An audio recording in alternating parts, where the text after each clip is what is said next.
Hello दोस्तों, स्वागत है आप सभी का मेरे चैनल क्रैक कंपटीशन में। और आज हम लोग 13 जनवरी के शिफ्ट का एनालिसिस करेंगे। तो पेडागोजी का पहला प्रश्न है, शिक्षार्थी फैशन शो को देखकर मॉडल्स का अनुकरण करने की कोशिश करते हैं। इस प्रकार के अनुकरण को क्या कहा जाता है? उत्तर है सामाजिक अधिगम कहा जाता है। अगला प्रश्न, बच्चे फिल्मों में दिखाए गए हिंसात्मक व्यवहार को सीख सकते हैं। यह निष्कर्ष निम्नलिखित में से किस मनोवैज्ञानिक द्वारा किए गए कार्य पर आधारित हो सकता है? उत्तर है इसका अल्बर्ट बंडूरा। अगला प्रश्न, सीबीएसई शिक्षार्थियों के लिए व्यक्तिगत गतिविधियों के अंतर्गत सामूहिक गतिविधियों की संस्कृति प्रस्तुत करती है। ऐसा करने के पीछे विचार क्या है? व्यक्तिगत प्रतिस्पर्धा के प्रति नकारात्मक संवेगात्मक प्रतिक्रियाओं से उबारना जो संपूर्ण अधिगम पर सामान्यीकृत हो सकती है। अगला प्रश्न, सांस्कृतिक तथा भाषिक रूप से वैविध्यपूर्ण कक्षा में यह निश्चित करने से पहले कि शिक्षार्थी विशिष्ट शिक्षा वर्ग में आता है या नहीं, एक शिक्षक को क्या करना चाहिए? उत्तर है अक्षमता स्थापित करने से पहले शिक्षार्थी की मातृभाषा का मूल्यांकन करना जरूरी है। अगला प्रश्न, विशेष रूप से प्राथमिक स्तर पर विद्यार्थियों की सीखने संबंधी समस्या को संबोधित करने का बेहतर तरीका क्या है? उत्तर है अक्षमता के अनुरूप की विभिन्न शिक्षण पद्धतियों का उपयोग करना। अगला प्रश्न, जब बच्चा कार्य करते हुए ऊबने लगता है तो यह इस बात का संकेत है कि संभवतः कार्य यांत्रिक रूप से बार बार किया जा रहा है। अगला प्रश्न, किसी कार्य को अपनी स्वयं की इच्छा से ना करके दूसरों की इच्छा से करना पड़ता है, तो अभिप्रेरणा की कौन सी स्थिति उत्पन्न होगी यहाँ? उत्तर है नकारात्मक स्थिति उत्पन्न होगी। अगला प्रश्न, राष्ट्रीय पाठ्यचर्या की रूपरेखा 2005 किस चीज़ के आधार पर पाठ्यचर्या के बोझ को कम करने पर बल देती है? उत्तर है शिक्षा बिना बोझ के। अगला प्रश्न, एक औसत बुद्धि वाला बच्चा यदि भाषा को पढ़ने और समझने में कठिनाई प्रदर्शित करता है तो यह संकेत देता है कि बच्चा कौन से लक्षण प्रदर्शित कर रहा है? उत्तर है बच्चे में पठन अक्षमता है। अगला प्रश्न, सुरेश सामान्य रूप से एक शांत कमरे में अकेले पढ़ना चाहता है, जबकि मदन एक समूह में अपने मित्रों के साथ पढ़ना चाहता है। यह उनके डैश में विभिन्नता के कारण है। उत्तर होगा इसका अधिगम शैली में विभिन्नता। अगला प्रश्न, बच्चों में ज्ञान की रचना करने और अर्थ निर्माण करने की क्षमता होती है। इस परिप्रेक्ष्य में एक शिक्षक की भूमिका क्या है? उत्तर होगा बच्चों में ज्ञान रचना एवं अर्थ निर्माण की क्षमता विकसित करने हेतु एक शिक्षक की भूमिका सुगमकर्ता के रूप में होनी चाहिए। अगला प्रश्न,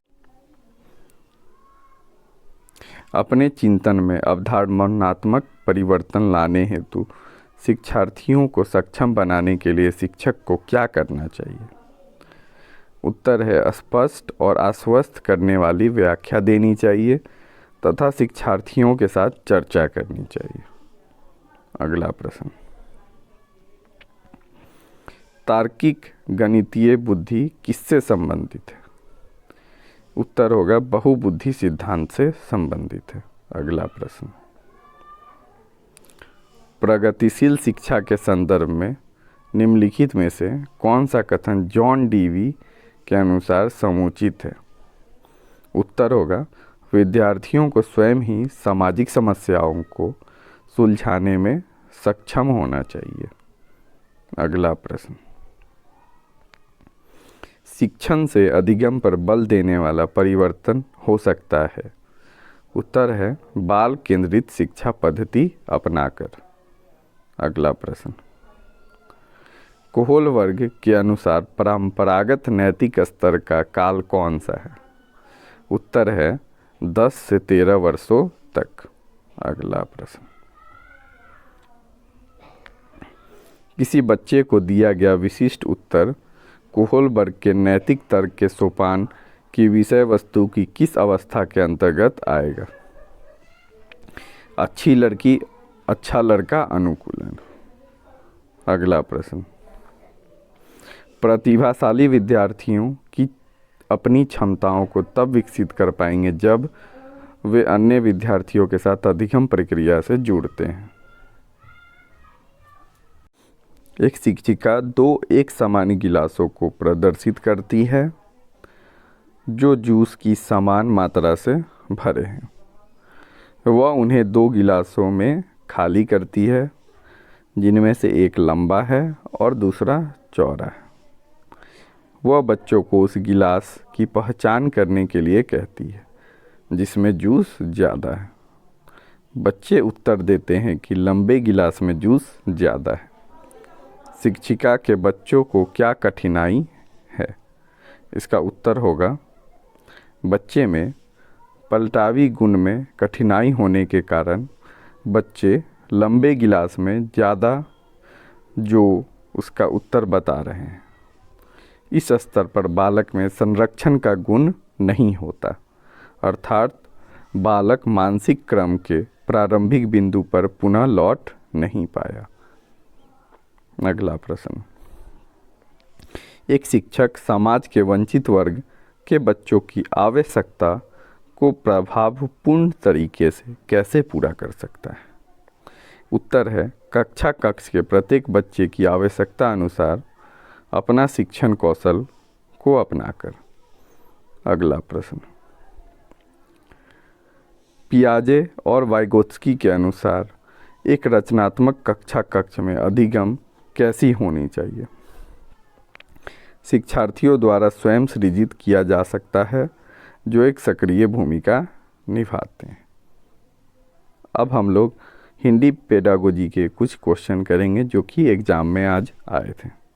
तो पहला प्रश्न है, हिंदी भाषा का आकलन करते समय आप किस बिंदु को सर्वाधिक महत्व देंगे।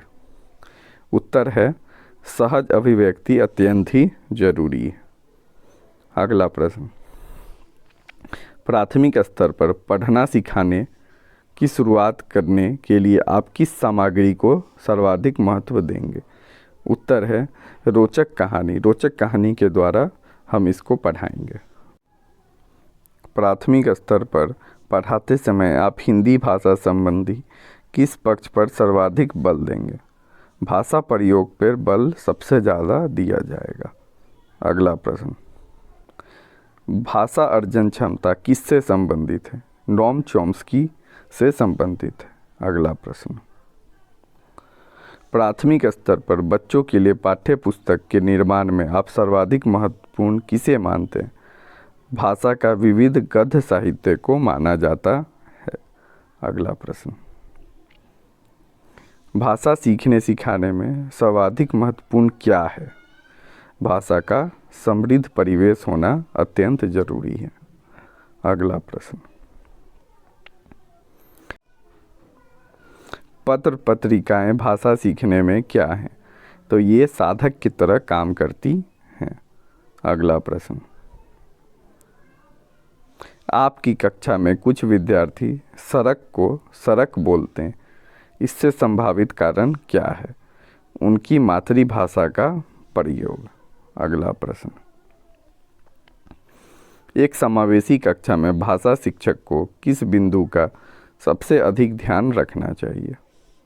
उत्तर होगा इसका विविध प्रकार की दृश्य श्रव्य सामग्री का उपयोग करके। अगला प्रश्न, अपने विद्यार्थियों के भाषा संबंधी क्रमिक विकास का आकलन करने के लिए आपकी निर्भरता मुख्य रूप से किस पर है?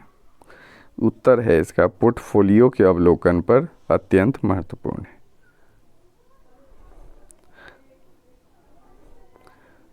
ये प्रश्न जो हैं वो आगे भी पूछे जा सकते हैं, आगे वाले शिफ्ट में भी। सो आप इस सारे प्रश्न को एक बार फिर से रिवाइज कर लें और आगे कल के एग्ज़ाम के लिए तैयारी जारी रखें। और ऐसी ही वीडियो और देखने के लिए इस चैनल को लाइक करें और सब्सक्राइब करें। धन्यवाद।